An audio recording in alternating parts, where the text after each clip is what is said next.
Just after midnight on September 28th, 2024, a quiet seaside town in East Quogue, New York, became the scene of something truly unspeakable, a friendship that began in classrooms, and now they are grown buddies, but it ended with betrayal and brutality that defies reason of humanity, because on that night, one of them would end up dead, and the other in a backyard soaked with blood, sounds that echo in the neighborhood that no neighbor would want to hear. Today we're going to talk about a murder so brutal, so prolonged, and so chilling. So stay to the end of the video and get to know the psychological breakdown, investigation mistakes, legal analysis, and lastly, the lessons learned about the case. This was not supposed to be a horror story, because Jeremy Allen and Christopher Hahn had been friends for decades, high school classmates who shared jokes, conversations, beers, and all kinds of ordinary memories with themselves. It's easy to forget what they looked like before everything changed. Before we talk about the death of this case, let's get to know the people connected in this case. Jeremy Allen, a 44-year-old man who has a familiar face in town, someone whose name didn't raise eyebrows not until that one night. Christopher Hahn, a 43-year-old man who was quiet, ordinary, relatable. A man described by friends as friendly and kind, someone many would never have imagined would become the centerpiece of one of the most brutal murder cases.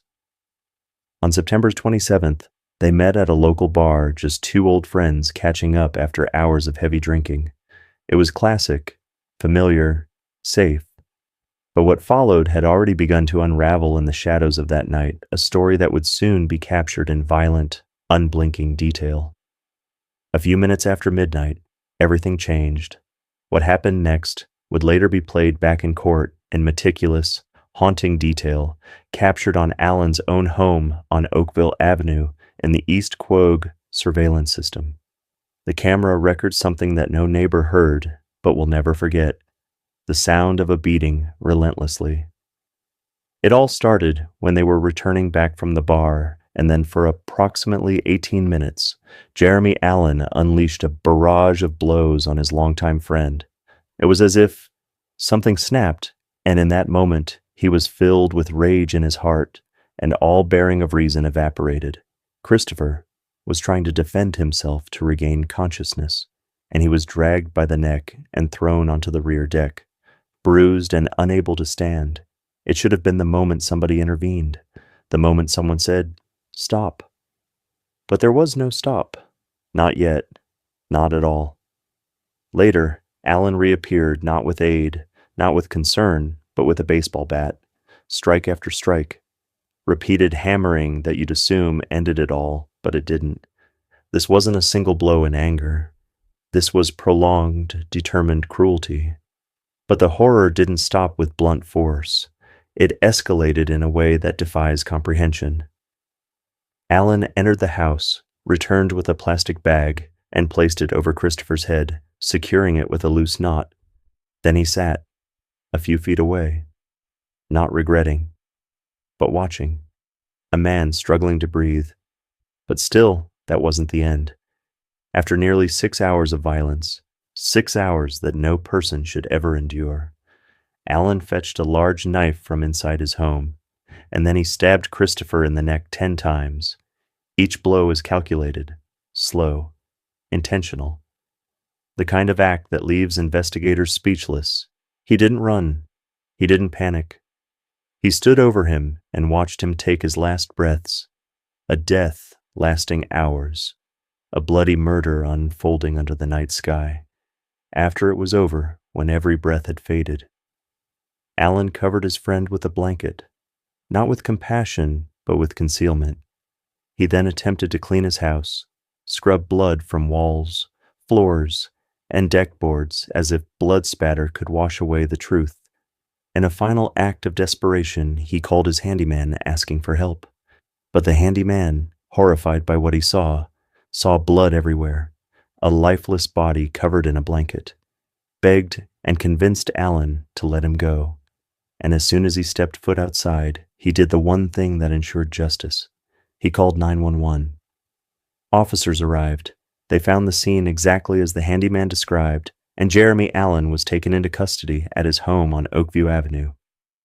Detectives from the Suffolk County Police Department's Homicide Squad would not later sugarcoat what they saw, describe it as a prolonged, torturous killing caught on video, with physical evidence confirming the moment. Perhaps the most chilling part of this story isn't just the violence. It's that no clear motive has ever been publicly revealed. Investigators focused on what happened, leaving unanswered the question, why did he do it? Was it anger? Was it mental health? Was it alcohol? Or something deeper, something darker hidden beneath years of friendship? On January 21st, 2026, the story that began in East Quogue found its way into a courtroom. Jeremy Allen was convicted by a jury of murder in the first degree and tampering with physical evidence, charges carrying the most severe penalties under New York state law. In the trial before the Supreme Court, the prosecutors presented surveillance footage, forensic analysis, and witness accounts that left no room for doubt. District Attorney Raymond A. Tierney summed it up by saying, "Allen betrayed a bond of friendship in the most horrific way imaginable. The deliberate cruelty of his actions was evident." On February 26, 2026, the judge delivered the sentence the prosecution had sought and the community demanded. Jeremy Allen was sentenced to life in prison without the possibility of parole, the only punishment deemed appropriate for a crime of such calculated cruelty. This was not just murder, it was torture, hours of suffering, a betrayal of decades of friendship, a nightmare captured on video that no courtroom could ever fully erase. This case reminds us that the darkest stories sometimes begin with ordinary moments of laughter, drinks with friends, and nights that feel familiar. If there's one thing this story teaches us, it's this: trust can be broken in an instant without you even knowing it. Now let's dive into the psychological breakdown of the case. When investigators later reviewed the surveillance footage from the home of Jeremy Allen, they weren't just watching a crime unfold. They were witnessing something far more disturbing, which include 1. Prolonged act of domination and control. Crimes like the killing of Christopher Hahn often reveal a psychological pattern that criminologists refer to as instrumental violence. This is violence that isn't simply emotional or impulsive. Instead, it becomes deliberate, extended, and purposeful. 2. Moment of rage. An explosion of anger which lasted more than seconds or minutes. But in this case, the violence continued for hours. And that detail tells investigators something crucial, because when violence is sustained over time, it suggests that the offender had multiple moments where they could have stopped, and yet they chose not to. 3. Behavior seen as dehumanization. The victim stops being seen as a person. Instead, they become an object, something the offender controls. The chilling reality is that during the attack, Jeremy Allen repeatedly returned to the scene of the assault. He escalated the violence. Each step suggests that the violence wasn't simply a loss of control. It became a process of domination, humiliation, and cruelty. And perhaps the most disturbing moment came when investigators discovered that he sat and watched as his victim struggled to breathe. That single act has been described by criminal psychologists as a hallmark of sadistic violence. Now let's dive into the investigation mistakes of the case. One question often asked in cases like this is whether the tragedy could have been prevented. Did police miss warning signs? Were there previous reports of violence? In this case, investigators found no clear evidence of prior criminal complaints between the two men. That means law enforcement likely had no earlier warning that such a violent event could occur. However, there are still lessons investigators examine after cases like this. One concern raised in violent crimes involving alcohol and private residences is response time. Many assaults occur behind closed doors, where neighbors may hear disturbances but hesitate to call authorities. Experts say that community awareness can sometimes prevent tragedies. If someone hears prolonged violence or distress calls, reporting it can save lives. But in many situations, people assume it's simply a loud argument, or they fear getting involved. By the time police arrive, the violence has already ended. Now let's dive into the legal analysis of the case. Prosecutors ultimately charged Jeremy Allen with first-degree murder, the most serious homicide charge under New York law. To secure a conviction for first-degree murder, prosecutors must prove that the killing involved specific aggravating factors.